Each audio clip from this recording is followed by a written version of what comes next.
তো সমস্ত কাজকর্মের পর বসে পড়েছি চা খেতে। আর এদিকে তোমাদের দাদা ভাইয়ের আর ছেলের খাওয়া হয়ে গিয়েছে। তো ছেলে চাটা খেয়ে পড়তে চলে গিয়েছে, আর তোমাদের দাদা ভাই চাটা খাওয়ার পর ও নিজের কাজকর্ম করছে, বিছানাপত্র গুছানো সমস্ত কিছু। আর দেখেছো তোমাদের দাদা ভাই কালকে রাত্রে রুটি খায়নি, কতগুলো রুটি থেকে গিয়েছে। তো দেখি আমি একটা খাবো, আর বাদবাকি থাকলে থাকবে, সন্ধ্যার দিকে একটু ভেজে নেব। Hello friends, good morning, welcome back to my channel. আশা করছি তোমরা প্রত্যেকে খুব ভালো আছো, আর আমরাও বেশ ভালো আছি। তো এখন ওই 8:30 মতো বাজে। তো রান্নাবান্না অলরেডি স্টার্ট করে দিয়েছি, আনাজ সবজি কেটে। আর তোমাদেরকে দেখাচ্ছি তো কি রান্নাবান্না হচ্ছে না হচ্ছে।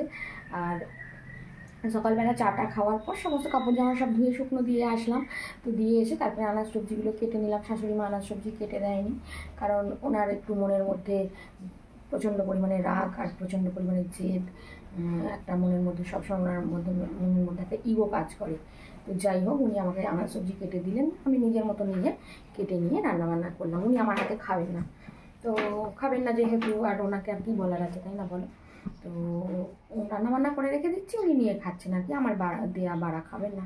আজ 20 বছর এসেছি, আমিই রান্না করে, আমিই বেড়ে, আমি সমস্ত কিছু একটু জেড করে দিই ওনাকে, কিন্তু কেন জানি না উনি আমার হাতে খাবেন না বলেছেন। তো যাই হোক, উনি প্রচুর পরিমাণে আমাকে প্রথম থেকেই উনি একদম সহ্য করতে পারেন না। তো যাই হোক, ওনার কথা আমি আর বিশেষ কিছু বলতে চাই না। ওনার গুণ হচ্ছে অসাধারণ। আর আমি রান্নাবান্না অলরেডি স্টার্ট করে দিয়েছি, তো তোমাদেরকে দেখাচ্ছি কি রান্নাবান্না করলাম না করলাম। আর ছেলে অলরেডি পড়তে চলে গিয়েছে সিঙ্গুরে, তো ওর মতো সকালে পড়তে চলে গিয়েছে চাটা খেয়ে। তো তারপর আর কি আমি একাই চা খেয়ে নিলাম, তোমাদের দাদা ভাইও চা খেয়ে নিয়েছিল। তো এখন রান্নাবান্না হচ্ছে, তো তোমাদের দেখাই কি রান্নাবান্না করছি। তো আজকে হবে আম দিয়ে টকের ডাল, তো মুসুরির ডাল দিয়েই হবে আর কি। তো বৃহস্পতিবার হলেও মুসুরির ডালটা খাওয়া হয় আর কি। তো আম দিয়ে টকের ডাল করব। আর এখানে এই তো ভাত হচ্ছে, ভাতটা একটু হতে বাকি আছে। আর এখানে করেছি দেখো ঝিঙে পোস্তর তরকারি, ঝিঙে গরম তো, ঝিঙে পোস্তর তরকারি। আর এই করলা ভাজাটা হচ্ছে তোমাদের দাদার, আর কপি ভাজাটা হচ্ছে আমরা খাবো আর কি। তো তোমাদের দাদা আবার ওই বাঁধাকপি টাঁধাকপি ভাজা একেবারেই খেতে চায় না, তো সেই কারণে ওর জন্য করলা ভাজা করেছি। তো এই হচ্ছে রান্নাবান্না, তো তোমাদের দেখিয়ে দিলাম। এদিকে রান্নাবান্না হয়ে গেছে, তোমাদের দাদাকে খেতে দিয়ে দিয়েছি, ও খাওয়া দাওয়া করছে। আর ওকে একটু ডিম ভেজে দিলাম, গরম গরম ডিম ভাজা খেতে ও ভালোবাসে। আর এদিকে দেখো ঝিঙে পোস্তর তরকারি দিয়ে দিয়েছি, আর আঙুর দিয়ে দিয়েছি। আজকে শশা নেই, এবার মুড়িটা দিয়ে দেবো, দিয়ে আর কি গুছিয়ে রেডি করে দিয়ে দেবো টিফিন। তো চলো এবার মুড়িটা দিয়ে দিই।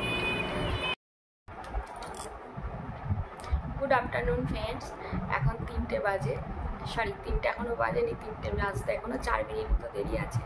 তো এখন তোমাদের সামনে আসলাম, আর তোমাদের সঙ্গে না সমস্ত কাজকর্ম যে শেয়ার করবো সেটা করতে পারছি না, কারণ ফোনটা স্ট্যান্ডে বসাতে পারছি না। আমার যে এই সেলফি স্ট্যান্ডটা নেই, তো আমি ভিডিও করি, আমার বড় স্ট্যান্ড নেই, তো এই সেলফি স্ট্যান্ডটা নিয়ে ভিডিও করি, বসে করি আর কি।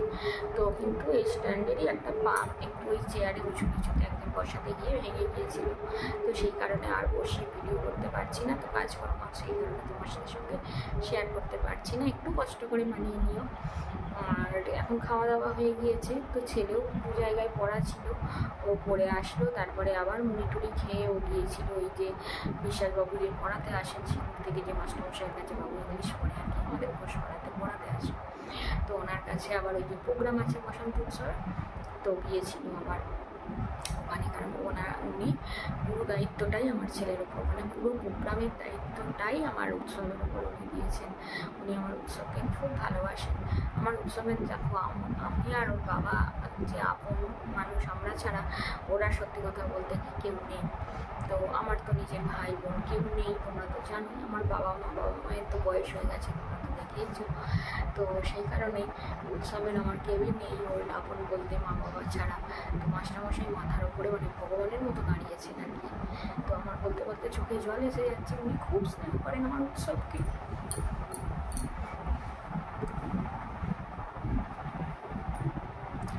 খুব ভালোবাসেন। তো প্রোগ্রামের টাকা পয়সা থেকে আরম্ভ করে সমস্ত দায়িত্ব ওর উপর দিয়েছেন। তো উনি আমাদেরকেও, আমাকে বা তোমাদের দাদাকে, আমাদের দুজনকেই খুব এ করেন আর কি।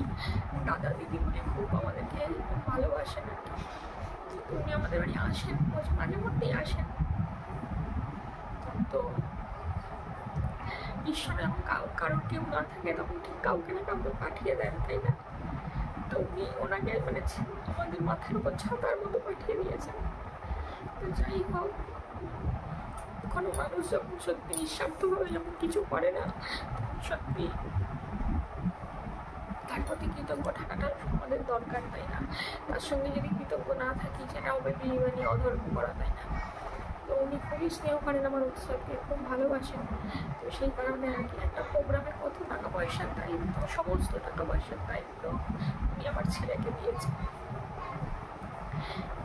যত গেস্টদের নিমন্ত্রণ করা, তারপরে যত গেস্টদের নিমন্ত্রণপত্র পাঠানো, মানে অনুষ্ঠান সূচি সাজানো, একটা বড় অনুষ্ঠান, ওনার অনুষ্ঠান অনেক বড় হয়।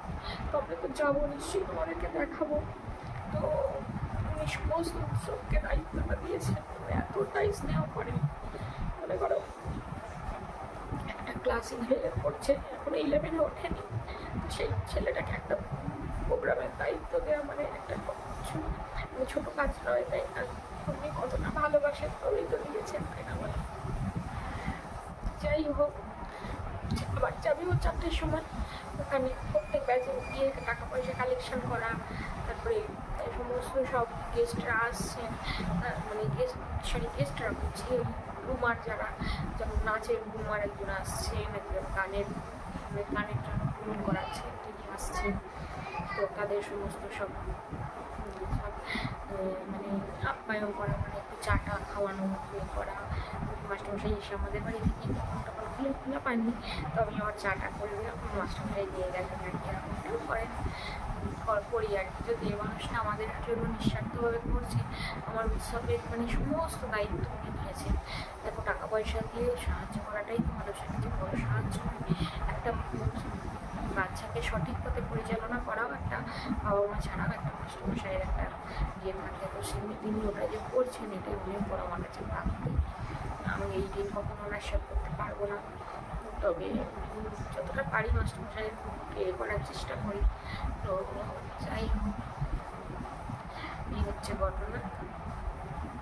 তো এখন খাওয়া দাওয়া হয়ে গেছে, এবার একটু রেস্ট করি, এবার বিকেলের দিকে যাবো হাঁটতে। তো তোমাদেরকে আর কাজকর্ম শেয়ার করতে পারছি না, কারণ আমার স্ট্যান্ডটা ভেঙে গেছে। তো স্ট্যান্ড যখন নেব, অবশ্যই এবার কাজকর্ম তোমাদের সঙ্গে শেয়ার করবো।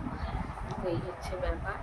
তো তোমার সাথে থেকেও একটু অ্যাডজাস্ট করে নিয়ে এখনের মতো আসছি, আবার তোমাদের সঙ্গে পরে দেখা হবে।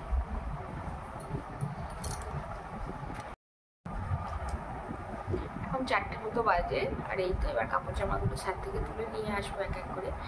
তুলে নিয়ে এসে সমস্ত কাজকর্ম করে নিয়ে এবার হাঁটতে যাবো আর কি। ছেলেও ওই মাস্টারমশাইয়ের কাছে যাবে, তো তার কারণে আর কি ফোনটা নিয়ে যাবে। তো সেই জন্য ভাবছি যে ভিডিওটা আজকে এখানেই শেষ করে দিই, কারণ ও আস্তে আস্তে অনেকটা রাত হয়ে যাবে। ওখানে মাস্টারমশাইয়ের কাছে যাবে, সমস্ত প্রোগ্রামের সব কিছু ঠিকঠাক করে আবার ও পড়তে চলে যাবে। সেখানে একজন পড়া আছে টিচারের কাছে, ওখান থেকে আস্তে আস্তে আবার ডাইরেক্ট মাস্টারমশাইয়ের কাছে যাবে। তো তারপর আস্তে আস্তে 9টা বেজে যাবে। তো সেই কারণে আজকে ভিডিওটা এখানেই শেষ করছি। তোমরা সবাই খুব ভালো থেকো, সুস্থ থেকো, সাবধানে থেকো। আর ভিডিওটা যদি ভালো লেগে থাকে তাহলে অবশ্যই লাইক দিয়ে সাবস্ক্রাইব করে শেয়ার করতে কিন্তু একদম ভুলো না। আজকের মতো আসছি, নমস্কার।